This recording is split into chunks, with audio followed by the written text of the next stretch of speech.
Hey guys, welcome to Creative Entrepreneurship, a podcast dedicated to helping entrepreneurs build their business based on successes and failures of other entrepreneurs. Today we have an amazing guest. We're going to be talking about how to start your own worm farm in 2022. Please help me welcome Cathy Nesbitt. How are you doing today? Oh, I'm doing great. I'm excited to be here. Man, I'm excited. This is something that we haven't talked about on the show, is creating your own worm farm. I thought that was pretty interesting. You know, there's a lot of times when people, they're looking for ideas, they're looking for ways in which they can help the environment, help themselves, create a business at the same time. And what better than a worm farm? It's amazing. Why don't we start out by getting a little bit of information from you as to who you are, what you do, and how you've been helping people. Well, my working title is Cathy Crawley Laughing Bean Queen. It's the 20th anniversary of Cathy's Crawley Composters, selling worms by the pound. Can you imagine? Man, that's amazing. So it really is simple solutions for today's challenges. Worms for amending the soil, sprouts for eating, and laughter for overall health and wellness. Yeah, that's amazing. That's great. I mean, I Yeah. love the idea because if you can turn it into a business and you can also help the environment, you can help yourself, you can help your family, and there's ways in which you can save money and build a business on worms, that's amazing to me. It's probably a dirty job, with all the soil and poop and stuff, but I think it's pretty amazing that you're able to take something from the earth and just turn it into something that everybody can use, either whether it be compost or fertilizer or anything that might be useful in even in your local area. How did you start? I mean, what gave you the idea to do that? I know that you've been doing this for a long time. You've been doing it for 20 years now? What gave you 20 the years. what gave you the idea to do this? Yeah, I was going to say, ideas, like it sounds, idyllic. Oh, wow, she's solving a solution and all that. But things don't just arrive there. There is a whole path. So I'm located in Toronto, largest city in Canada, and our landfill closed in 2002, meaning it filled up. And although Canada is second largest country in the world, we couldn't find a new place to site a landfill, and we started to export our garbage to the US. And at the beginning, it was 200 trucks a day, Monday to Friday, 1,000 trucks a week. Honking transport trucks, can you imagine? I mean, it's staggering when I think about it. 4,000 trucks a month. I don't know. Keep going. I mean, the math is just unbelievable. And I'm not talking about the Canadian and American people. This was a government decision between the governments, and we paid a lot for the privilege. So it was like for Canadians, oh, bye-bye, tax dollars, there they go, rolling down the highway. Yeah. Well, you saw a pain in the market. You saw that there's something that needs to be fulfilled. People are exporting garbage and it's expensive. Why not utilize worms in order to reduce the garbage that people are putting out? And of course, you can utilize that, so it's a win-win for everyone. How did you start out financially? Was it expensive? Did you do bootstrap? Did you obtain financing? What steps did you take to really start to implement this idea that you had for starting your own worm farm? Yeah, I had no idea what to do. So I would suggest if somebody wants to start a business in anything, really get help, because there's lots of help today for entrepreneurs. But I just knew I had a solution. Again, back to Toronto, 6 million people, half living in condos and townhouses without space to do outdoor composting. So I was just passion driven. I was passion driven. And I just started. I didn't know that people didn't want what I had. Yeah. So did you? People don't buy what they need, they buy what they want, and they definitely didn't want worms in the house. Did you start out with your own money, or did you finance Absolutely, it? yeah. I've never got any financing or any loans or grants or anything. It was, really buying worms, trying it, and then they breed, and it was really a lot of hit and miss, a lot of trial and error, and I just believed in so much in what I was doing. So I would have. It ended up that my business in the beginning was really an education business, because people didn't know this was a possibility. So if you don't know that you can have worms in the house, you're not calling. So I came up with an expression where without awareness, action is impossible. Mm-hmm. And it's true. And it was like, if you don't know that you can do worm composting in the house to manage your food scraps and your paper, and then, worms are the original alchemist. They turn garbage, what we call trash, into black gold, aka nutrient rich fertilizer, so we can grow more delicious, nutritious food. It's massive. And I really started my business as a waste management tool, and quickly realized, oh, the waste management is the side benefit, although it's huge. Yeah. The real benefit for doing this is the fertilizer. Our food is broken in North America. We've wrecked the soil because of our farming practices. We think we can just grow corn like in a whole Yeah. area. We can't. Yeah. Like we can if we put enough chemicals. But then, those chemicals are getting in us and in our air and water and everything. And anyway, so this is a way for us to return the nutrients back to the soil. Mm-hmm.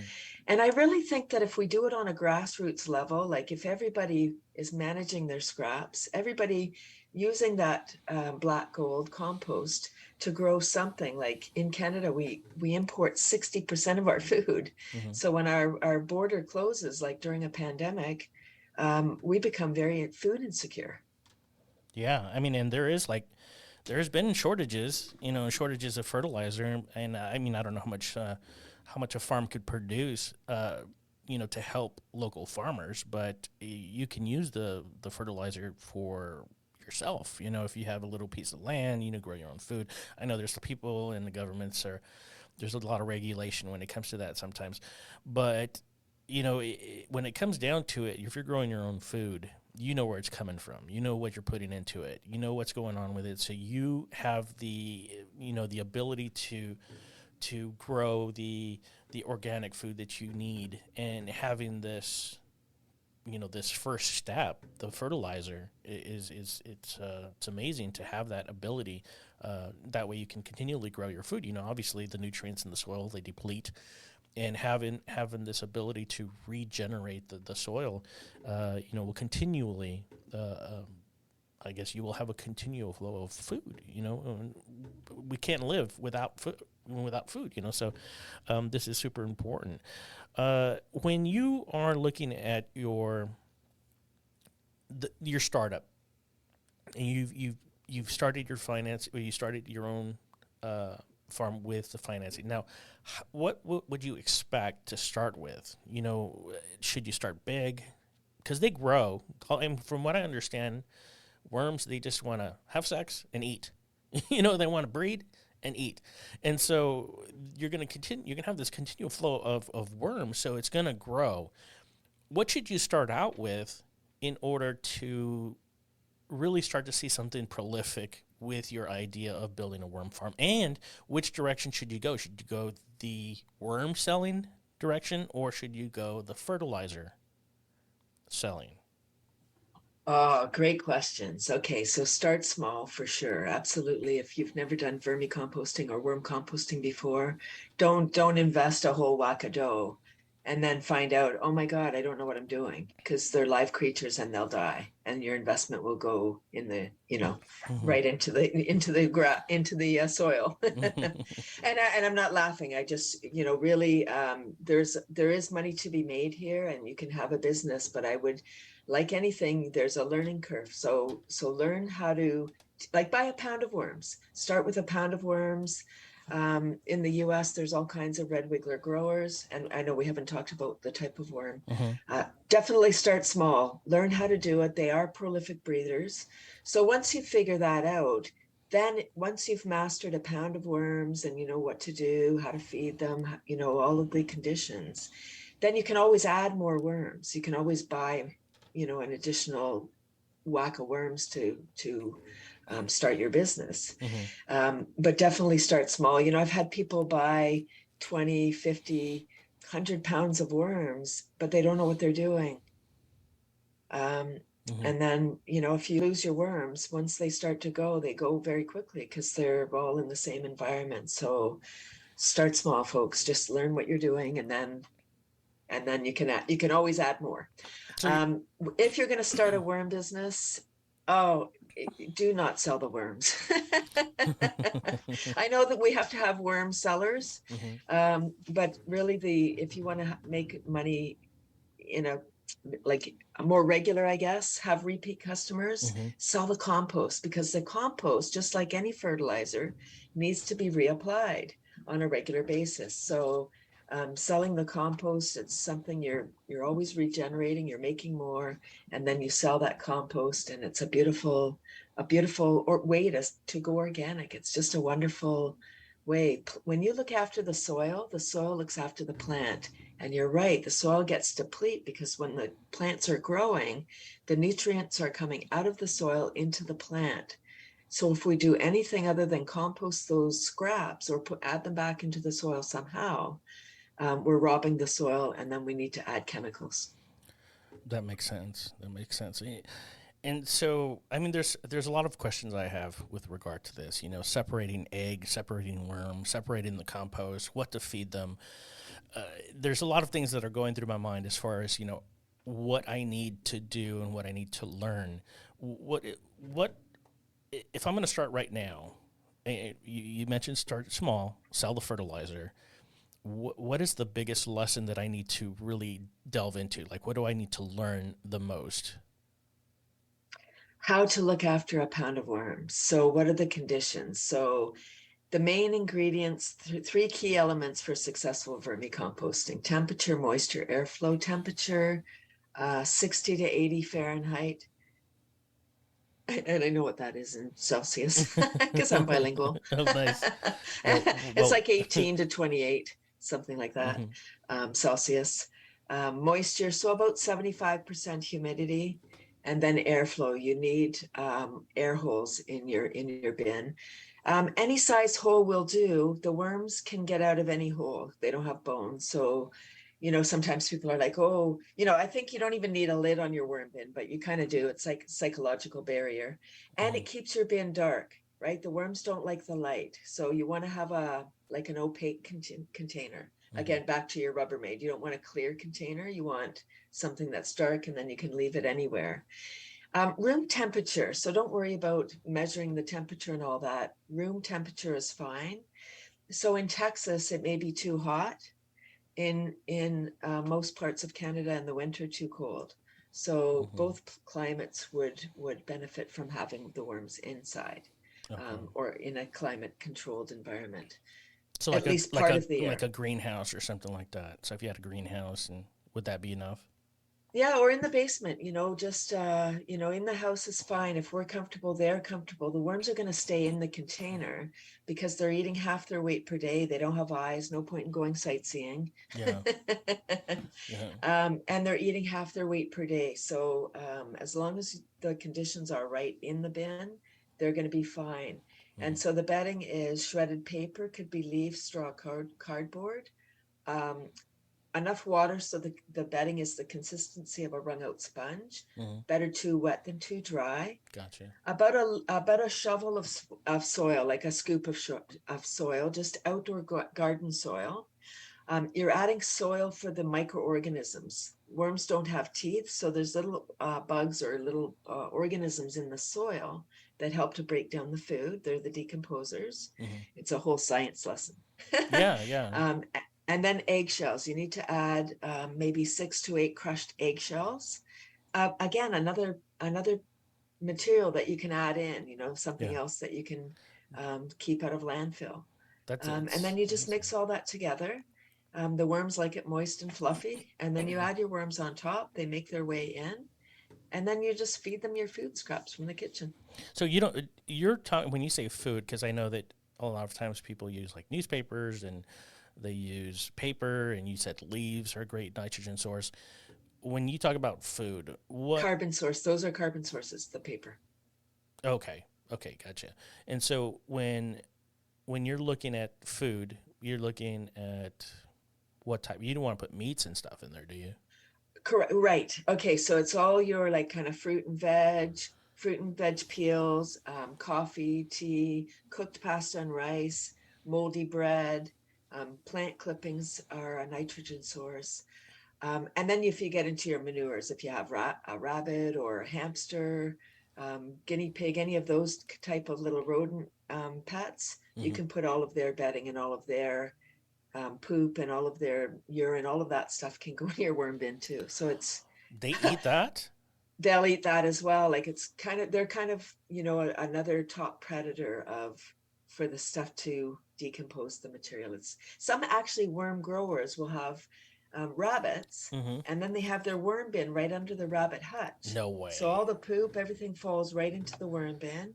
So they have a couple of things. They might have meat rabbits, and then the poop is then being managed. It's not nothing more to be done. It's in the worm bin, and then you do need to separate. You did ask me about separating. Hmm. So at a certain point you would need to harvest your worms and separate the worms in the compost. The worms will reconsume their poop a few times, Hmm. six or seven times, to get the nutrients out. So then the compost becomes finer and finer. It's Wow. kind of already being processed. It's really amazing. They really are these marvels of natures that are just waiting there underground, and they're just waiting. They've been around since the dinosaurs. They're the coolest things, and they've evolved. I mean, they keep on staying, so they have some kind of, I guess, kind of like cockroaches. They have this power to remain Hmm. regardless of conditions. It's amazing. They're I could adaptable. probably honestly talk about this all day long, just because it's so interesting. It's so interesting to me. So we got the startup, not very much because they're going to breed and they're going to eat. The type of food that they need is paper, leaves, refuse like banana peels and obviously eggs and stuff like that, or I should say uh, Eggshells. egg shells because you don't want to throw, I guess, the whole egg in there. Um, and so no meats. And then Oh so, yeah, no meat, no dairy. Thank you for that. No meat, no dairy, no sauce, no greasy stuff. mm, yeah, So then, I would say more your prep stuff rather than the plate scrapings, mm-hmm. right? Because you might have, if you might have a nice beautiful salad, but your salad on the plate has dressing on it now, Oh, yeah, gotcha. and that would be harmful to the worms. Oh, okay, yeah, that makes sense. What about lemons or lemon juice? I'm just curious because sometimes people is that okay or is that too? So I would say citrus. I would leave out of the fruit and veg. I would say leave out citrus, garlic, and onions if you have enough other stuff. No onions, no garlic. You don't want those things having any kind of heartburn. And then so we got it's a very minimal. What about the barriers to entry? Like if you wanted to have this and you wanted to turn it into something commercial, um, what are the barriers to entry for this? Are there any kind of regulations, or is there anything that will kind of impede? I know there's different regulations in different areas and different locations. So just research where you're at and then figure that out. But when you start and the people that you've helped, what are some of those regulations that have hindered or helped farmers who want to start their own worm farm and composting? Yeah, so I really, rather than the idea of the worm business, I mean, it is possible to have a worm business, but really learn how it works. And then, and as far as regulations, for sure, look at what your state or municipality, what kind of regulations they have. If for some reason, when you're hauling, um, if you're going to have a business, you're probably going to need to import some kind of food waste or some kind of something that the worms are going to need to eat. So the worms on the farm will eat manure, so they will reduce um, manure piles up to 80%, reducing or eliminate gram-negative bacteria, so E. coli, Salmonella, Shigella, problems that are in raw manure. The worms have a magical way of binding up those materials and making the manure safer for handling. Mm-hmm. So on the farm, I would recommend, cattle producers and horse farms and sheep farmers, goats, any of those vegetarian animals to employ worms in their manure piles. Like sometimes they have people come and take their manure piles. I'm not sure what happens in the States. Some Yeah. places in Canada, it's sort of a nuisance. And it depending what industry you're looking at, there's a large, I guess in Texas too, horse industry. A lot of the horse people don't want to manage the manure. Like they're like, that's no, not the manure part. Yeah.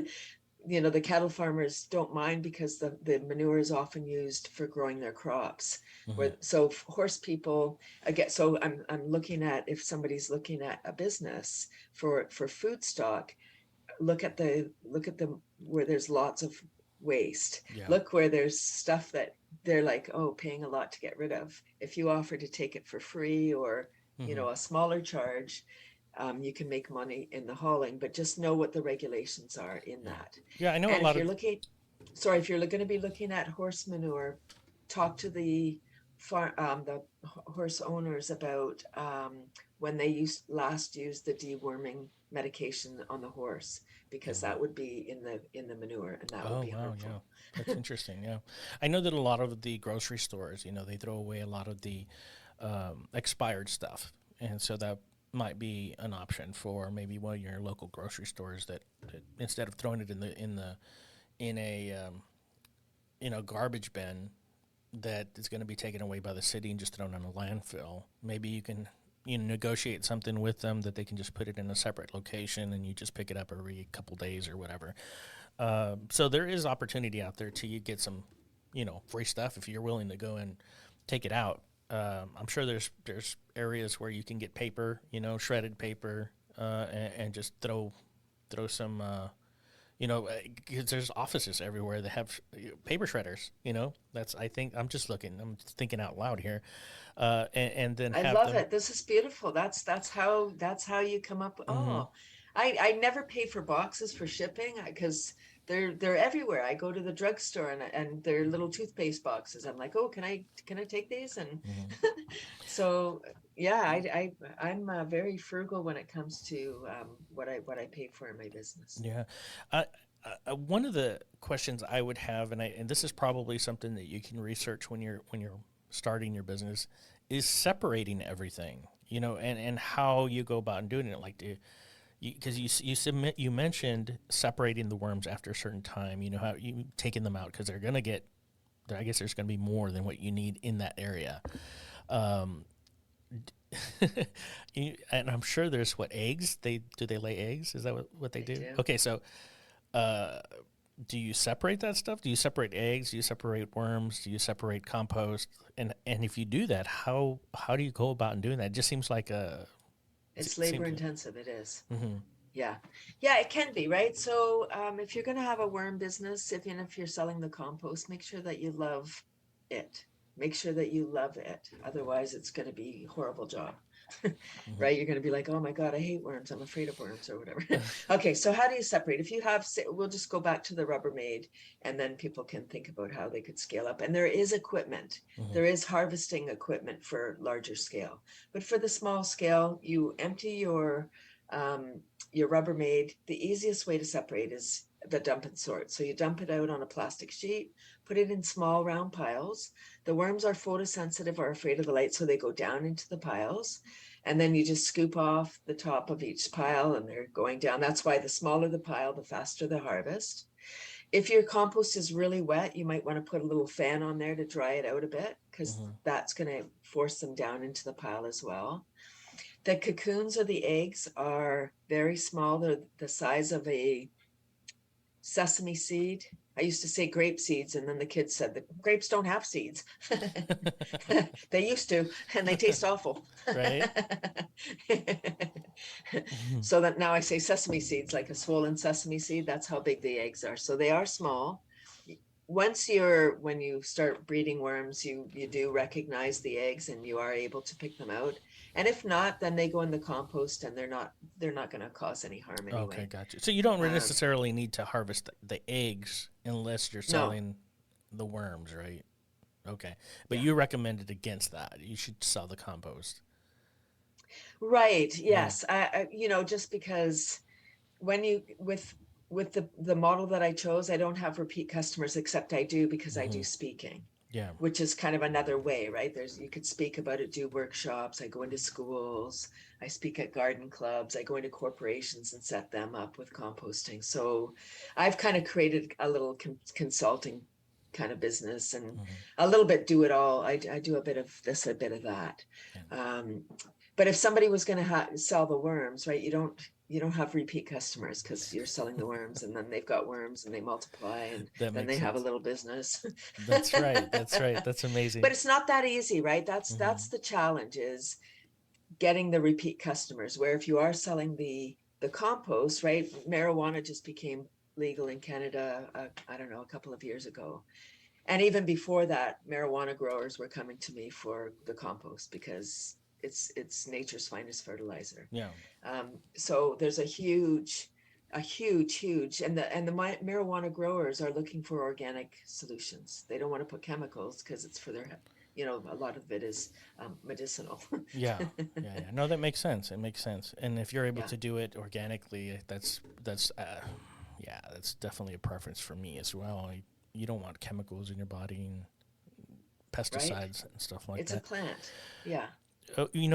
We've definitely covered a lot of information. I think we have some seeds to grow on, and a lot of information. I usually like to ask our guests if they have any words of wisdom or some rules that they live by. Do you have any of those? Yeah, not to take myself seriously anymore. I think this pandemic, if anything, it's taught me to just go easy and have joyful moments every day. So awesome. Be happy. Just take it easy on yourself. For sure. We're the ones, right? We're the ones that beat ourselves up. We're the one that put the whole standard, and we're judging us. We're the ones. We think it's everyone else, but it really is us pointing at ourselves saying, we are definitely our own worst critic. But how can our listeners get a hold of you? Yeah, my website is the best way, probably. It's cathy'scomposters.com, Cathy with a C, and then S is on each word. Nice. And I'm all over social media too. And just get in touch. I would love to chat about worms. Yeah, absolutely. Well, Cathy Nesbitt, it was a pleasure having you on the show today. You're an inspiration to me and our listeners, and I'm so glad to have had you on the show today. Thank you. I appreciate the opportunity. Absolutely. Well, there you go, guys. Cathy Nesbitt. All of her information is going to be in the show notes. Check that out.